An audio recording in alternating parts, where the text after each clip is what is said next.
Today's Bible reading will be Genesis chapter 44 and 45 and Matthew chapter 14, 1 through 21. Genesis 44. And he commanded the steward of his house, saying, Fill the men's sacks with food, as much as they can carry, and put every man's money in his sack's mouth, and put my cup, the silver cup, in the sack's mouth of the youngest, and his corn money. And they did according to the word that Joseph had spoken. And as soon as the morning was light, the men were sent away, they and their asses. And when they were gone out of the city and not yet far off, Joseph said unto his steward, Up, follow after the men, and when thou overtakest them, say unto them, Wherefore have ye rewarded evil for good? Is not this it in which my Lord drinketh, and whereby indeed he devineth? Ye have done evil in so doing. And he overtook them, and he spake unto them these same words. And they said unto him, Wherefore saith my Lord these words? God forbid that thy servants should do according to this thing. Behold, the money which we found in our sacks' mouths we brought again unto thee out of the land of Canaan. How then should we steal out of thy Lord's house silver or gold? With whomsoever thy servants it be found, both let him die, and we also will be my Lord's bondmen. And he said, Now also let it be according unto your words. He with whom it is found shall be my servant, and ye shall be blameless. Then they speedily took down every man his sack to the ground, and opened every man his sack. And he searched and began at the eldest, and left at the youngest, and the cup was found in Benjamin's sack. Then they rent their clothes, and laded every man his ass, and returned to the city. And Joseph and his brethren came to Joseph's house, for he was yet there, and they fell before him on the ground. And Joseph said unto them, What deed is this that ye have done? Wot ye not that such a man as I can certainly divine? And Judah said, What shall we say unto my Lord? What shall we speak? Or how shall we clear ourselves? God hath found out the iniquity of thy servants. Behold, we are my Lord's servants, both we and he also with whom the cup is found. And he said, God forbid that I should do so. But the man in whose sack or hand the cup is found, he shall be my servant. And as for you, get ye up in peace unto your father. Then Judah came near unto him and said, O my Lord, let thy servant, I pray thee, speak a word in my Lord's ear, and let not thine anger burn against thy servant, for thou art even as Pharaoh. My Lord asked his servant, saying, Have ye a father or a brother? And we said unto my Lord, We have a father, an old man, and a child of his old age, a little one, and his brother is dead, and he alone is left of his mother, and his father loveth him. And thou saidst unto thy servants, Bring him down unto me, that I may set mine eyes upon him. And we said unto my Lord, The lad cannot leave his father, for if he should leave his father would die. And thou saidst unto thy servants, Except your youngest brother come down with you, ye shall not see my face no more. And it came to pass, when we came up unto thy servant my father, we told him the words of my Lord.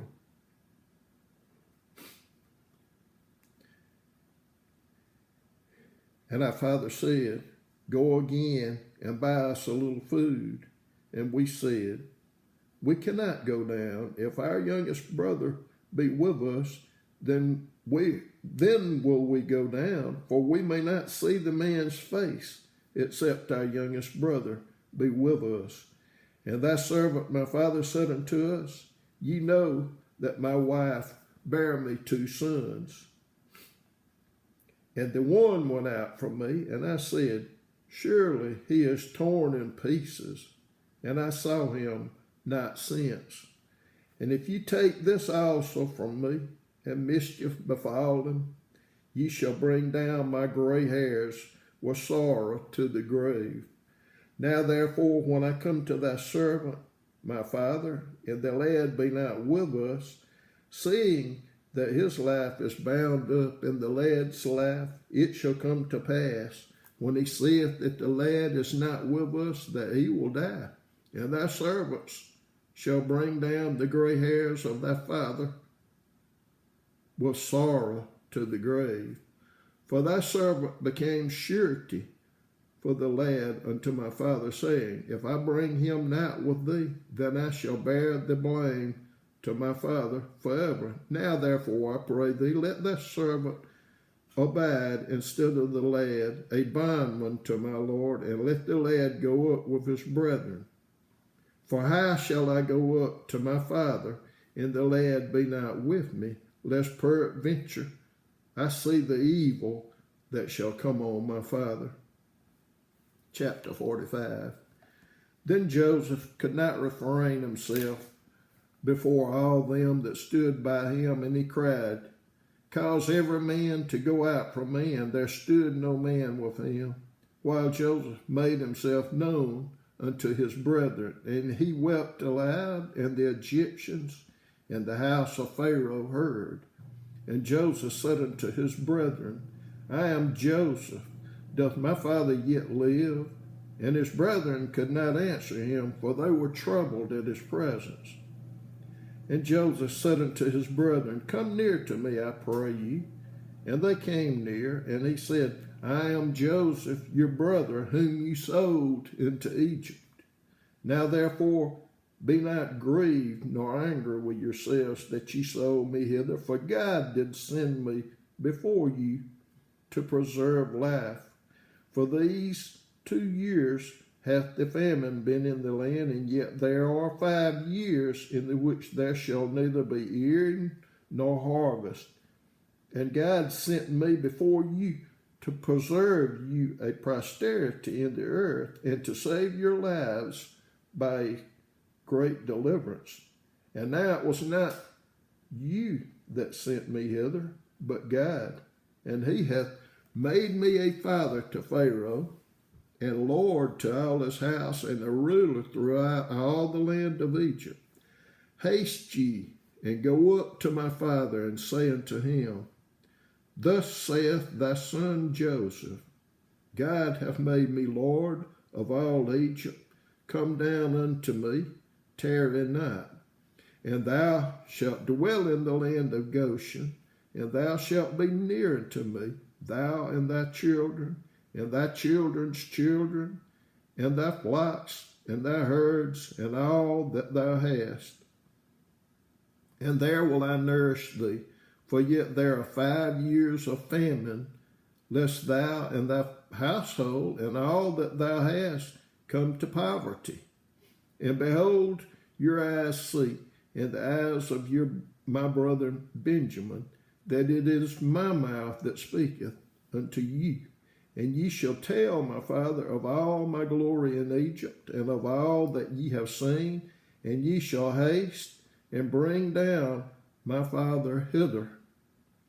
And he fell upon his brother Benjamin's neck and wept, and Benjamin wept upon his neck. Moreover, he kissed all his brethren and wept upon them.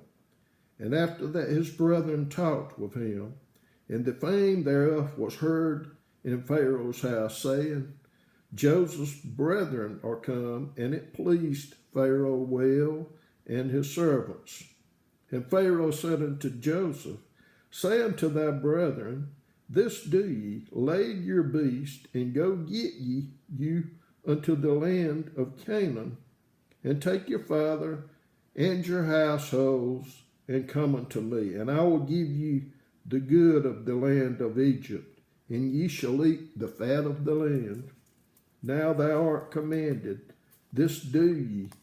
Take you wagons out of the land of Egypt for your little ones and for your wives, and bring your father and come. Also regard not your stuff, for the good of all the land of Egypt is yours. And the children of Israel did so, and Joseph gave them wagons according to the commandment of Pharaoh, and gave them provision for the way.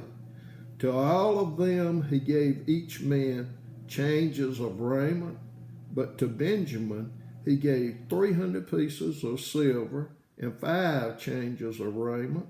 And to his father he sent after this manner: 10 asses laden with the good things of Egypt, and 10 she-asses laden with corn and bread and meat for his father by the way.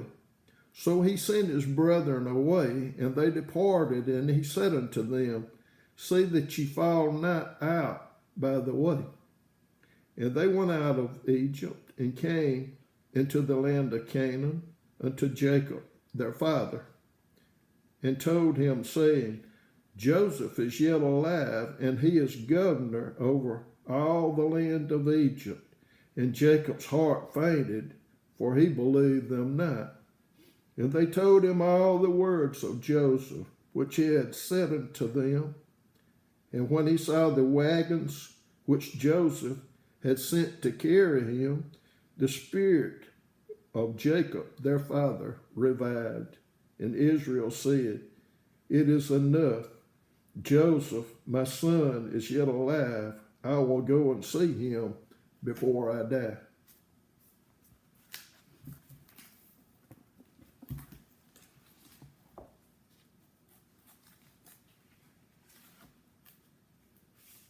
And I will read Matthew, the 14th chapter, verses 1 through 21. Chapter 14. At that time Herod the Tetrarch heard of the fame of Jesus, and said unto his servants, this is John the Baptist. He is risen from the dead, and therefore mighty works do show forth themselves in him. For Herod had laid hold on John, and bound him, and put him in prison for Herodias' sake, his brother Philip's wife. For John said unto him, it is not lawful for thee to have her. And when he would have put him to death, he feared the multitude, because they counted him as a prophet. But when Herod's birthday was kept, the daughter of Herodias danced before them and pleased Herod. Whereupon he promised with an oath to give her whatsoever she would ask.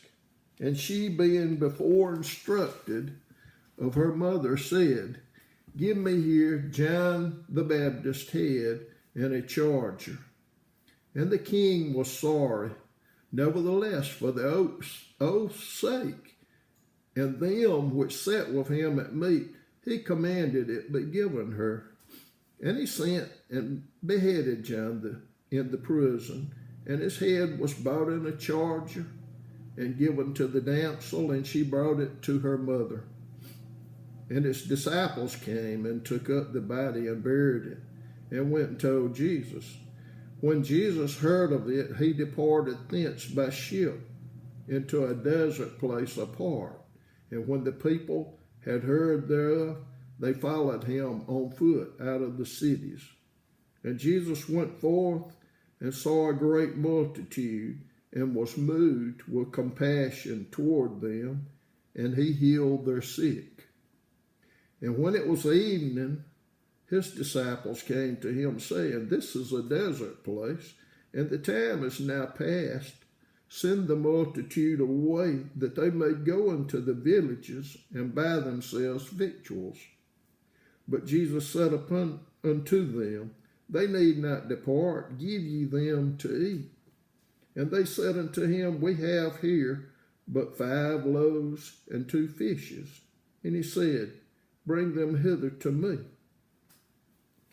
And he commanded the multitude to sit on the grass, and took the 5 loaves and the 2 fishes, and looking up to heaven, he blessed and brake and gave the loaves to his disciples, and the disciples to the multitudes. And they did all eat and were filled, and they took up the fragments that remained, 12 baskets full. And they that had eaten were about 5,000 men, beside women and children.